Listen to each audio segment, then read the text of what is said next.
Hello साथियों, खुश आमदीद।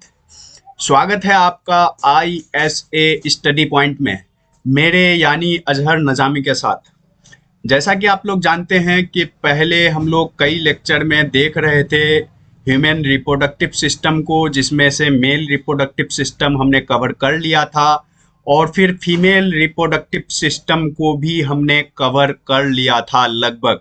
अब जो बचा हुआ पार्ट है और थोड़ी सी रिवीजन के साथ हम लोग आगे बढ़ेंगे ताकि जो है ज़्यादा से ज़्यादा आपका स्कोर बन पाए एग्ज़ाम में। चलिए देखते हैं। देखिए साथियों, ये ओवरी का डायग्राम है और इस डायग्राम में आपको समझने की बात है। देखिए कहाँ से कहाँ किस टाइप से क्या आ रहा है, आइए समझ। देखिए ये पूरी की पूरी ओवरी है और ऐसा ऐसा दो ओवरी होता है ह्यूमन फीमेल में।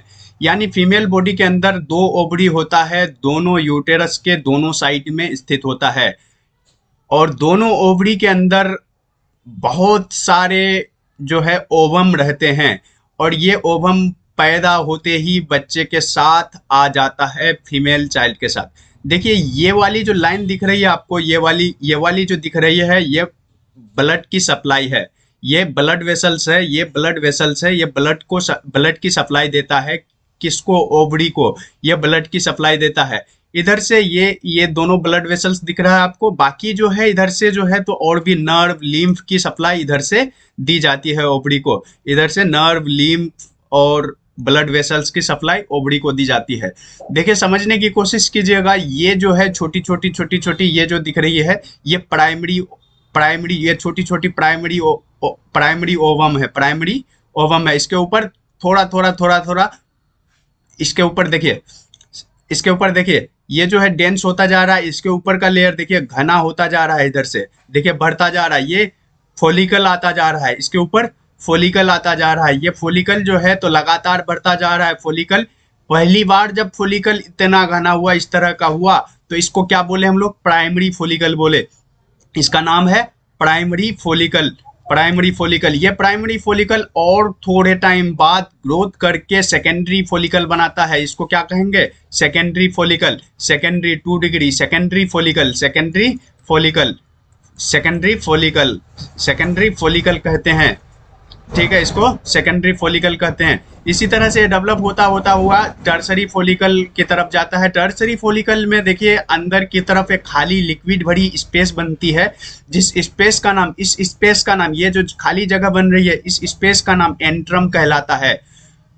इसको एंट्रम कहते हैं। ये टर्सरी फोलिकल है। टर्सरी फोलिकल से और ज़्यादा डेवलप करता हुआ आगे की ऊपर की साइड में और ज़्यादा फोलिकुलर लेयर आता है और उसको फिर लास्ट फोलिकुलर लेयर को इधर से ग्राफियन फोलिकल कहते हैं। और ग्राफियन फोलिकल रप्चर होता है, टूट जाता है, फट जाता है साथियों। ये देखिए ग्राफियन फोलिकल रप्चर हुआ, टूट गया, फट गया।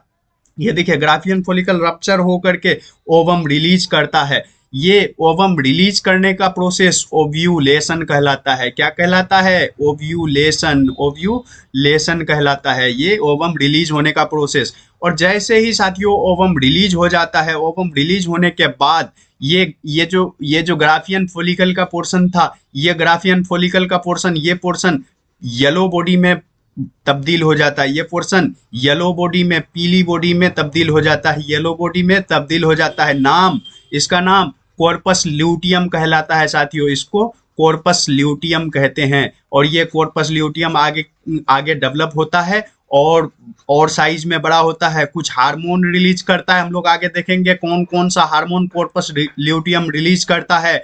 उसके बाद जो है तो कॉर्पस ल्यूटियम डिजेनरेट हो जाता है।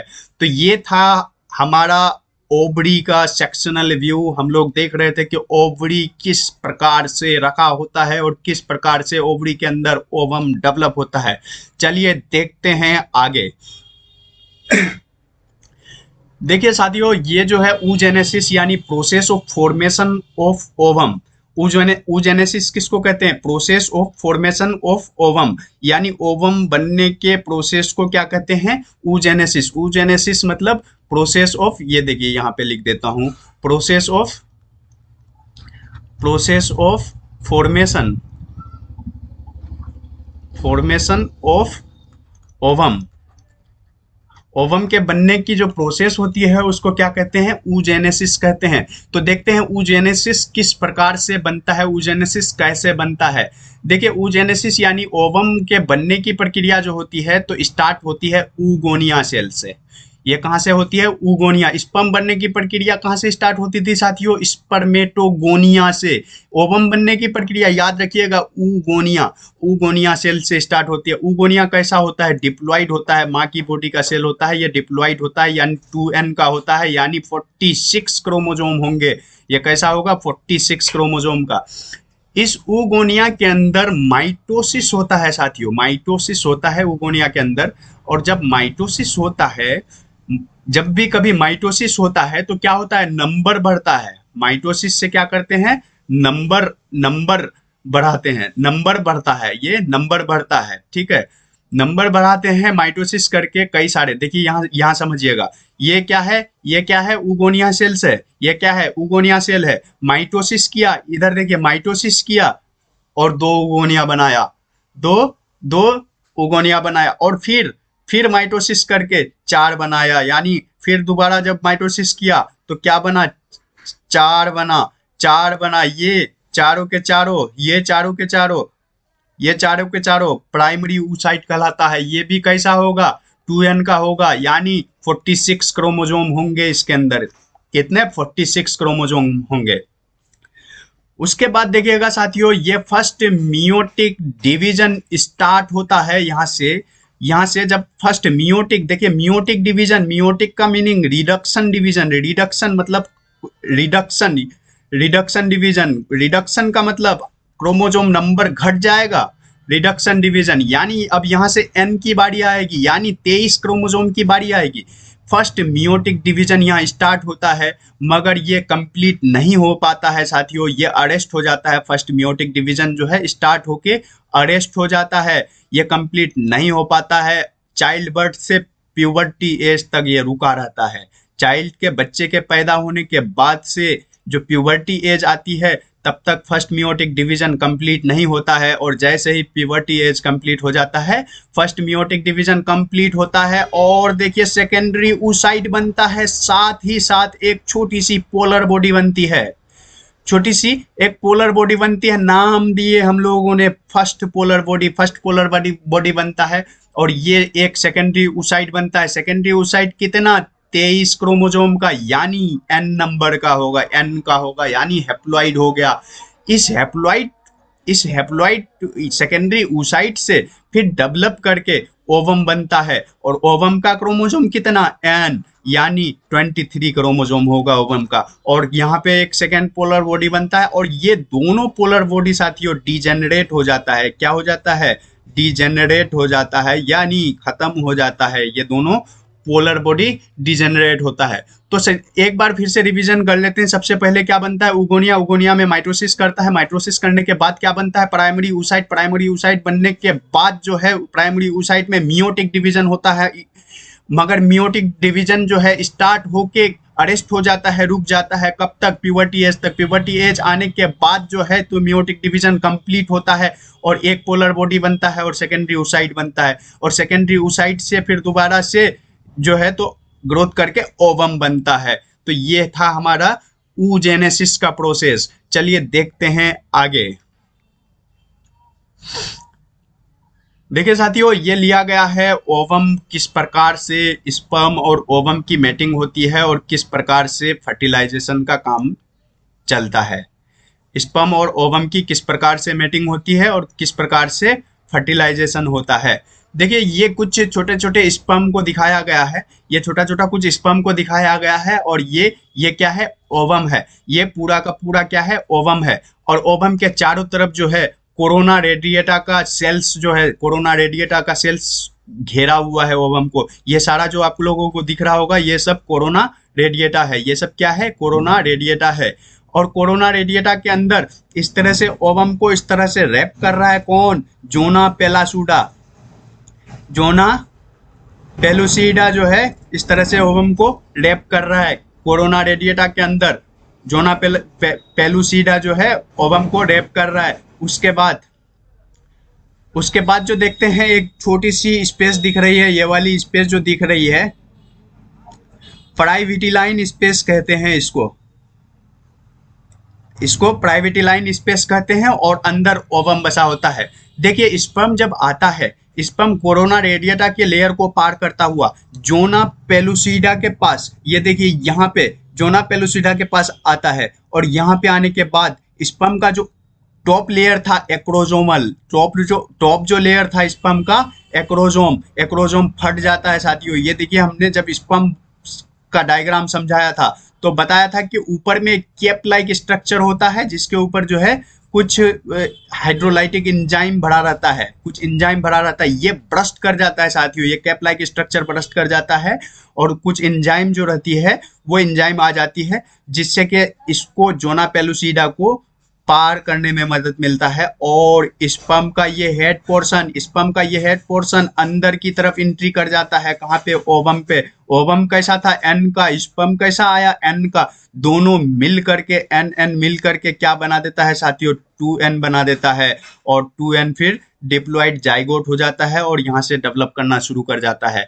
अच्छा साथियों, एक और बात यह है कि एक जब स्पर्म की एंट्री हो जाती है, जब एक बार एक स्पर्म की एंट्री हो जाती है अंदर, तो बाहर से जो ये लेयर थी जोना पेलुसिडा की लेयर, ये लेयर इस तरह की थी कि दूसरी और स्पर्म की एंट्री को रोक लगा देता है। दूसरा और कोई भी स्पर्म आए तो इस लेयर को पार नहीं कर सकता, ये लक्ष्मण रेखा पार किया नहीं जा सकता। यानी इसके अंदर एक ही स्पर्म की एंट्री दिया है, एक ओवम के साथ एक ही स्पर्म की एंट्री हो सकती है, दो नहीं हो सकता है साथियों। चलिए देखते हैं अगला। ये कुछ इवेंट हैं, ये कुछ जो है तो ऐसे इवेंट हैं कि किस हिसाब से कहाँ पे किस समय पर फर्टिलाइजेशन होता है। देखते हैं हम लोग कि कैसे होता है। ये जैसे कि हमने पहले समझाया था कि ये जो डायग्राम है ये पूरी की पूरी ओवरी है, ये पूरी की पूरी ओवरी है। ओवरी के अंदर कौन रहता है? ओवम। ओवम जो है तो इस प्रकार से यहाँ से ग्राफियन फॉलिकल को रप्चर करता हुआ यहाँ आ गया। देखिए समझने की कोशिश कीजिए, यहाँ आ गया ओवम। ये ओवम जो है, अच्छा ए पॉइंट दिया हुआ है, ये ओवम जो है फर्स्ट डे में यहाँ आ गया और फिर फर्स्ट डे ही को ये ऊपर की तरफ बढ़ता है और यहाँ पे आता है। ये कैसा जंक्शन था? ये फूली हुई पोर्शन क्या था? एम्पुला था। ये क्या था? एम्पुला था। ये एम्पुला और ये पोर्शन को स्थमस कहते हैं, ये पोर्शन को स्थमस कहते हैं। एम्पुला और स्थमस के जंक्शन के बीच में ओवम आके इंतजार कर रहा होता है। ओवम जो है इंतजार कर रहा होता है किसका? स्पर्म का, कि स्पर्म आएगा और फर्टिलाइजेशन करेगा। स्पर्म का इंतजार कर रहा होता है और ये बेचारी ओवम यहाँ पे इंतजार करता है। अचानक से देखता है कि एक स्पर्म आया और फिर इस तरह से एक स्पर्म आया। देखिए बी डायग्राम को यहाँ पे समझाया गया है, ये एक ए डायग्राम है, ये ए पोर्शन है यहाँ का, ये बी पोर्शन है। देखिए अचानक से एक स्पर्म आया और अंदर की तरफ एंट्री कर गया। स्पर्म का हेड पोर्शन एंट्री कर गया अंदर की तरफ, बाकी स्पर्म की एंट्री रुक गई साथियों, बाकी स्पर्म नहीं आ सकता अंदर। यानी यहाँ पे फर्टिलाइजेशन हुआ। कहाँ पे? एम्पुलरी स्थमस जंक्शन में। कहाँ पे? एम्पुलरी स्थमस जंक्शन में फर्टिलाइजेशन हुआ। और जैसे ही ये फर्टिलाइजेशन होता है उसके बाद का प्रोसेस शुरू होता है। फर्टिलाइजेशन के बाद क्या होता है साथियों? जाइगोट बनता है। क्या बनता है? जाइगोट बनता है। ये जाइगोट बनता है और फिर अंदर से क्लीवेज और सेगमेंटेशन का काम शुरू होता है। क्या काम शुरू होता है? क्लीवेज का काम, यानी अलग अलग जो है तो सेल्स बनने का काम शुरू होता है। देखिए यहाँ तक अब तक एक सेल थी, ये देखिए एक सेल थी, ये एन की दोनों मिलके 2n बन रही थी, एक सेल थी। अब यहाँ समझिएगा, यहाँ पे एक सेल के बदले अब कितना सेल स्टेज बना? ये 2 सेल की जाइगोट बनी। ये कितना? 2 सेल का जाइगोट बना। 2 सेल स्टेज का 2 सेल्स का जाइगोट बना। 2 सेल्स का जाइगोट बना। यहाँ 2 सेल से फिर इधर देखिएगा 4 सेल बन रहा है। 4 से 8 सेल, 8 से 16, 16 से 32 होता हुआ निकलता है। देखिए आप समझने की कोशिश कीजिए, ये सी पॉइंट है, ये सी पॉइंट है, 2 सेल स्टेज और इधर सरक रहा है, डी की तरफ आ रहा है। अच्छा ये इधर से, इस रास्ते से इधर की तरफ कैसे आ रहा है? आखिर कौन सा फैक्टर है जो इसको मूव करने में मजबूर कर दे रहा है कि ये इसी रास्ते से चलेगा? देखिए साथियों, कोई भी एक रास्ता फिक्स अगर हो ना तो उसमें आप समझने की कोशिश कीजिएगा। यहाँ पे इस जगह पे, इस पोर्शन पे, यानी इस पोर्शन पे फैलोपियन ट्यूब में, कहाँ की बात कर रहे हैं? फेलोपियन ट्यूब में क्या होता है साथियों? सीलिया होता है। इस तरह से ये सीलिया फरफराता रहता है, ये सीलिया हिलता रहता है और लगातार हिलता रहता है ये सीलिया, और लगातार इस डायरेक्शन में ओवम को जाने में मदद कर रहा है। ये देखिए लगातार हिलते हुए इस डायरेक्शन में जाने में मदद कर रहा है। ये डी पॉइंट है, डी पॉइंट में कितना हुआ? 2 से 4 सेल बना, 4 से फिर 8 सेल बना, 8 से 16 सेल बना, 16 से 32 सेल बना। अब इस जगह पे आता है 32 सेल स्टेज का जो ब्लास्टोसिस्ट होता है, 32 सेल स्टेज का जो ब्लास्टोसिस्ट होता है, इस तरह से ब्लास्टोसिस्ट होता है। ये ब्लास्टोसिस्ट आता है और ये कौन सा पोर्शन? यूटेरस का पोर्शन है। ये यूटेरस का पोर्शन है और यूटेरस का ये वाला जो है इंडोमेट्रियम है। क्या है ये? इंडोमेट्रियम है। यूटेरस के इंडोमेट्रियम में आके ये ब्लास्टोसिस्ट धस जा रहा है। देखिए यहाँ पे धस रहा है हल्का, ये धस जाता है और धीरे धीरे इधर से फिंगर लाइक प्रोजेक्शन अपेयर होता है और इधर से फिंगर लाइक प्रोजेक्शन अपेयर होता है और कुछ टाइम बाद इसको पूरी तरह से कवर कर लेता है साथियों। यानी यहाँ पे इम्प्लांटेशन हो गया। इसको क्या बोलेंगे? Blastocyst implantation. यहाँ पे इम्प्लांटेशन होना ही यही क्या है? प्रेगनेंसी है। यही प्रेगनेंसी है, यही प्रेगनेंसी है। देखिए साथियों कई बार क्या होता है कि ये प्रेगनेंसी जो होना चाहिए यूटेरस के अंदर इंडोमेट्रियम में कहीं ना कहीं होना चाहिए, जहाँ पे ब्लास्टोसिस्ट आके धसे। कई बार क्या होता है कि ये यूटेरस में आकर के इम्प्लांट होने से पहले ही कहीं इधर फेलोपियन ट्यूब में या कहीं और इम्प्लांट हो जाता है। ऐसे कंडीशन को देखिए, कुछ जो महिलाएं होती है जो स्मोकिंग का शौक रखती है, स्मोकिंग करती है, ऐसे महिलाओं में क्या होता है कि यूटेरस में इम्प्लांटेशन से पहले ही किसी और जगह में इम्प्लांटेशन हो जाता है। ऐसे केस को क्या कहते हैं? एक्टोपिक प्रेगनेंसी कहते हैं। क्या कहते हैं? एक्टोपिक प्रेगनेंसी कहते हैं। एक्टोपिक प्रेगनेंसी कहते हैं। यानी प्रेगनेंसी यानी implantation other than uterus, other than endometrium of uterus, implantation other than endometrium of uterus is known as ectopic pregnancy. और एक्टोपिक प्रेगनेंसी सबसे ज्यादा किसको होता है? स्मोकिंग करने वाली महिलाओं को। ऐसी महिलाएं जो स्मोकिंग करती है। चलिए साथियों देखते हैं हम लोग अगला। देखिए ये कुछ ग्राफ में दिखाया गया है। ये सारा का सारा डायग्राम मैंने एनसीईआरटी की किताब से लिया है, जो आपके क्लास 12 की एनसीईआरटी है। आइए इस कम्प्लेक्स डायग्राम को जल्दी समझ में तो नहीं आता है मगर समझने की कोशिश करते हैं। ये डायग्राम जो है तो वेरियस इवेंट को प्रेजेंट करता है ड्यूरिंग मेंस्ट्रुअस साइकिल के दौरान, मेंस्ट्रुअस साइकिल के वेरियस इवेंट को प्रेजेंट करता है। देखिए ये पहला दिन है मेंस्ट्रुअस साइकिल का। ये कौन सा पहला दिन है मेंस्ट्रुअस साइकिल का? यानी पहला दिन जो मीन्स का पहला दिन। देखिए ये जो दिख रहा है आपको, ये मेंस है और ये इंडोमेट्रियम की लेयर दिख रही है। ये क्या है? इंडोमेट्रियम है। ये पूरी की पूरी जो दिख रही है आपको, ये पूरी की पूरी इंडोमेट्रियम है। ये क्या है? इंडोमेट्रियम है। ये इंडोमेट्रियम दिख रही है। तो इंडोमेट्रियम के अंदर जो है किस हिसाब से चेंजेस आता है, इस डायग्राम से समझने की कोशिश करते हैं। मेंस्ट्रुएशन का ये पहला दिन है। पहला दिन मेंस्ट्रुएशन का जो है मीन्स निकलता है, मीन्स आता है और ये लगभग चलता है कब तक? देखिए समझने की कोशिश कीजिए। यहाँ पे चौथे दिन तक ये चलता रहता है। ये देखिए चौथे दिन तक ये चलता रहता है। अच्छा, इस ड्यूरेशन में ये जो कुछ हार्मोन, ओवेरियन हार्मोन है, एस्ट्रोजन और प्रोजेस्टेरोन, इस ड्यूरेशन में देखिए एस्ट्रोजन और प्रोजेस्टेरोन का लेवल बिल्कुल लगभग नॉर्मल रहता है, कोई ऊपर नीचे ज्यादा नहीं रहता है। अच्छा, इसी ड्यूरेशन में जब इधर मीन्स का काम चल रहा होता है, जब इधर मेंस्ट्रुएशन का काम हो रहा होता है, उसी दौरान जो है दूसरे ओवरी में फॉलिकल डेवलप होना शुरू होता है। ये देखिए पहला दिन छोटी सी फॉलिकल, उसके ऊपर थोड़ी सी आई फॉलिकल, उसके ऊपर इस तरह से डेवलप होना शुरू होता है। देखिए यहाँ पे मैच्योर फॉलिकल, इस तरह से ये चलता रहता है और लगातार ये 14वें दिन, ये देखिए ये 14 डेज का साइन दिख रहा होगा आपको, ये 14 डेज। ये 14वें दिन में देखिए एस्ट्रोजन का लेवल काफी हाई पे है, एस्ट्रोजन काफी हाई पे है। अच्छा इधर देखिएगा LH का लेवल, इधर LH और FSH को दिखाया गया है। ये LH का लेवल 14वें दिन में LH का लेवल काफी हाई दिख रहा है, LH का लेवल काफी हाई दिख रहा है। तो 14वें दिन में जो है LH का लेवल काफी हाई दिख रहा है। LH सर्ज बोलते हैं इसको, LH सर्ज बोलते हैं इसको।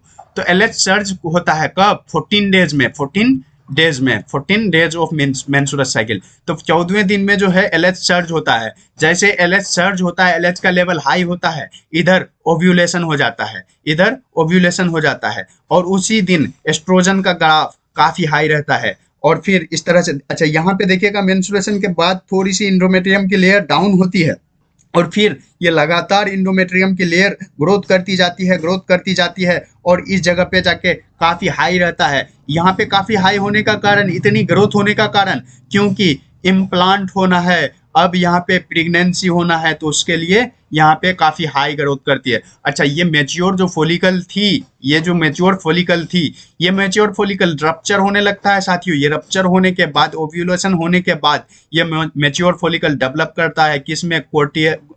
कॉर्पस ल्यूटियम में डेवलप करने लगता है। और ये कॉर्पस ल्यूटियम फिर धीरे धीरे रिग्रेसिंग करता है, ये धीरे धीरे रिग्रेसिंग करता है। तो इस तरह से जो है तो मेंस्ट्रुअस साइकिल का 14 दिन तक हम लोग समझ रहे हैं। यहाँ पे 14 दिन में जो है ओव्यूलेशन हुआ, और 14 दिन के बाद धीरे धीरे अगर यदि स्पर्म्स आ जाता है, फर्टिलाइजेशन हो जाता है, तो प्रेगनेंसी हो जाएगी। और नहीं होता है अगर फर्टिलाइजेशन, तो यहाँ पे देखिएगा 28 दिन पार होने के बाद जो है यहाँ पे देखिएगा फिर से मेंस्ट्रुअस साइकिल स्टार्ट हो जाता है। तो इस तरह से जो मेंस्ट्रुएशन का जो गोल चक्र है 28 डेज का, 28 दिन जनरली, 28 डेज जनरली बोल रहा हूँ साथियों, जनरली याद रखिएगा, क्योंकि नेचर है, यहाँ पे कुछ भी पॉसिबल है। कभी कभी क्या होता है साथियों कि 28 दिन से पहले ही जो है ओव्यूलेशन स्टार्ट हो जाता है। कभी कभी क्या होता है कि कुछ डिले हो जाता है। तो ये सब कुछ हार्मोनल एक्शन पे डिपेंड करता है कि आपके बॉडी में हार्मोनल एक्शन, हार्मोन कैसा है। तो थोड़ा बहुत यानी 35 दिन तक चल जाता है कभी कभी आगे। तो ऐसे में कोई घबराने की बात नहीं है। चलिए देखते हैं आगे। देखिए ये कुछ जो है तो ये जो है तो फीटस का डायग्राम दिख रहा है, जिसमें फीटस जो है माँ के पेट के अंदर किस हिसाब से रहता है उसको समझाने की कोशिश की गई है। देखिए ये यूटेरस है। ये क्या है? यूटेरस है। जैसा हम लोग अभी तक देखते आ रहे हैं कि ये यूटेरस है, और इधर से फेलोपियन ट्यूब लगी रहती है। तो यहाँ पे यूटेरस के कैविटी में ही जो है ना एम्ब्रियो का डेवलपमेंट होता है। ये क्या है? एम्ब्रियो है। यूटेरस के कैविटी में एम्ब्रियो का डेवलपमेंट होता है। अच्छा ये यूटेरस की कैविटी में एम्ब्रियो का डेवलपमेंट होता है, और एम्ब्रियो को इधर से ये देखिए समझने की कोशिश कीजिए। अम्बिलिकल कोड से जो है, अम्बिलिकल कोड, नर्व, वेसल्स और ऑक्सीजन और जो है कार्बन डाइऑक्साइड और ये सब चीज की सप्लाई के लिए जो है अम्बिलिकल कोड लगा रहता है, जो कि फीटस को ये सप्लाई देता है। ये फीटस आपको दिख रहा होगा। और इधर से जो है प्लेसेंटल विलाई होता है, इधर से चारों तरफ से जो है प्लेसेंटल विलाई होता है। अच्छा यहाँ पे जो है ना इस रीजन में पूरी तरह से फ्लूइड भरी रहती है। इस रीजन में पूरी तरह से फ्लूइड भरी रहती है। फ्लूइड का नाम हमने पहले भी समझा था पिछले लेक्चर में, एमनियोटिक फ्लूइड, एमनियोटिक फ्लूइड कहते हैं उसको। इस रीजन में जो फ्लूइड भरी रहती है, उस फ्लूइड में ये डेवलपिंग एम्ब्रियो जो है रहता है, उस फ्लूइड में ही डेवलप करता है। अच्छा यहाँ पे जो है इधर से अम्बिलिकल कोड से कनेक्टेड होता हुआ एक जो है यॉक सैक होता है, एक यॉक सैक होता है। ये देखिए यॉक सैक होता है, और ये पूरी की पूरी कैविटी है। इधर की तरफ plug of muscles in cervix, इधर की तरफ जो है ना तो म्यूकस जमा रहता है। यहाँ की तरफ सर्विक्स में म्यूकस जमा रहता है, ताकि फीटल डेवलपमेंट के दौरान किसी किस्म का कुछ भी लिक्विड रिलीज ना हो इधर से, तो ये यहाँ पे जमा रहता है। तो इस तरह से हम लोगों ने ये डायग्राम को समझा। अब देखेंगे थोड़ी सी और बुनियादी बातों को हम लोग के, और क्या क्या बातें हो सकती है साथियों। देखिए oogenesis किसको कहते हैं? oogenesis क्या होता है? Process of development of female gamete को क्या कहते हैं? oogenesis कहते हैं। और oogenesis जो है स्टार्ट कब होता है? एम्ब्रियोनिक स्टेज में, यानी बच्चा माँ के पेट के अंदर ही है तभी जो है oogenesis स्टार्ट हो जाता है। मगर स्पर्मेटोजेनेसिस ऐसा नहीं होता। स्पर्मेटोजेनेसिस कब स्टार्ट होता है? जब बच्चा जो है बड़ा होकर एडोलसेंस एज में आ जाता है, तब स्पर्मेटोजेनेसिस स्टार्ट होता है। मगर oogenesis बच्चा जब माँ के पेट के अंदर रहता है तभी जो है oogenesis इनिशिएट हो जाता है। ठीक है। और दूसरा देखते हैं कि ये जो बच्चा का डेवलपमेंट होता है, ये जो फीटस डेवलपमेंट होता है। अच्छा, बच्चा जब माँ के पेट के अंदर रहता है तो उसको क्या कहते हैं? फीटस कहते हैं। फीटस कहते हैं। तो फीटस का जो डेवलपमेंट होता है, तो फीटस का डेवलपमेंट कैसे कैसे कब क्या बनता है? देखिए, फीटस का जो है सबसे पहले जो डिफरेंशिएटिंग ऑर्गन होता है, पहला जो डिफरेंशिएटिंग ऑर्गन होता है वो होता है सबसे first differentiating organ. First differentiating organ जो होता है वो होता है ब्रेन। कौन होता है साथियों? बिल्कुल नोट कर लीजिएगा साथियों, ये बिल्कुल यूनिवर्सल बातें मैं बता रहा हूँ। फर्स्ट डिफरेंशिएटिंग ऑर्गन जो होता है ये होता है ब्रेन। ये कब बनता है? 19वें दिन बन जाता है, 19th डे। 19वें दिन जो है ब्रेन का डेवलपमेंट होना शुरू हो जाता है। ठीक है। दूसरा, पहली जो फंक्शनिंग ऑर्गन है, ये मैंने डिफरेंशिएटिंग ऑर्गन कहा कि बना, सबसे पहले ब्रेन बन गया, मगर सबसे पहले फंक्शन कौन किया? First functioning organ. First functioning organ जो होती है ये होती है हार्ट। हार्ट जो है तो सबसे पहले फंक्शन करना शुरू कर देता है, और हार्ट जो है 28 दिन के अंदर जो है 28 डेज में जो है फंक्शनिंग करना शुरू कर देता है, और हार्ट का आवाज सुन सकते हैं। ये 24 डेज से 24 से 28 दिन के अंदर जो है हार्ट का आवाज सुना जा सकता है। ठीक है। उसके बाद देखते हैं हम लोग जो है सेकेंड मंथ में जो है दूसरे महीने में जो बच्चा का डेवलपमेंट हो रहा होता है, तो उसके सेकेंड मंथ में क्या होता है? सेकेंड मंथ में जो है फर्स्ट मूवमेंट स्टार्ट हो जाता है। सेकेंड मंथ में लिम्ब और डिजिट का बनना शुरू हो जाता है। क्या बनता है? लिम्स हाथ और पैर बनना शुरू हो जाता है सेकेंड मंथ में, और डिजिट उंगली वगैरह डिजिट्स बनना शुरू हो जाता है, उंगली वगैरह बनना शुरू हो जाता है। और फिर 12वें सप्ताह 12th वीक में 12वें सप्ताह में जो है मेजर ऑर्गन, जितने सारे मेजर ऑर्गन है बॉडी के, मेजर ऑर्गन लीवर, किडनी वगैरह वगैरह, मेजर ऑर्गन सारे बन जाते हैं। इस तरह से 9th मंथ जब कंप्लीट होता है साथियों, तो 9th मंथ कंप्लीट होने के बाद कई सारे हार्मोनल एक्शन होते हैं। कई सारे हार्मोन के वजह से जो है बच्चे का पार्चुरेशन हो जाता है। उसमें से मेन जो खास हार्मोन होता है वो ऑक्सीटोसिन होता है। ऑक्सीटोसिन याद रखिएगा साथियों, ऑक्सीटोसिन के बारे में बार बार सवाल पूछा जाता है। और वैसे भी जब जो है बच्चा पैदा होने से पहले अगर जो है तो डॉक्टर जो है इंजेक्शन जो लगाता है तो वो ऑक्सीटोसिन का इंजेक्शन लगाता है। तो इस तरह से जो है प्रेगनेंसी कंप्लीट होती है और बच्चा जो है तो पैदा होता है, यानी डिलीवरी होती है। डिलीवरी एक कॉमन वर्ड है जिसका जो है बायोलॉजिकल वर्ड होता है पार्चुरेशन हो जाता है साथियों, पार्चुरेशन हो जाता है। और वो बच्चा जो है तो नई जिंदगी की तरफ आ पहुंचता है, दुनिया की तरफ आ पहुंचता है। तो साथियों, इस प्रकार हमने देखा पूरी तरह से कि चैप्टर में सारा डायग्राम, सारी पॉइंट्स को हमने कवर कर लिया है। अब जो है तो आगे हम लेंगे लगातार जो है क्वेश्चंस, क्योंकि बिना क्वेश्चंस किए जो है ज्ञान अधूरा कहा जाता है, यानी आप भूल जाएंगे चीज़ों को।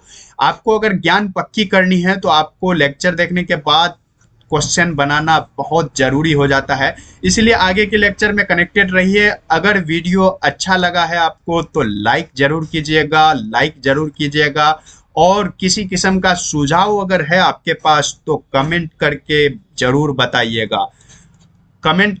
बताइए। अगर वीडियो अच्छा लगा है और हमारा हौसला बढ़ाना चाहते हैं तो आप चैनल को सब्सक्राइब भी कर सकते हैं। तो जुड़े रहने के लिए बहुत शुक्रिया। मिलते हैं अगले वीडियो में।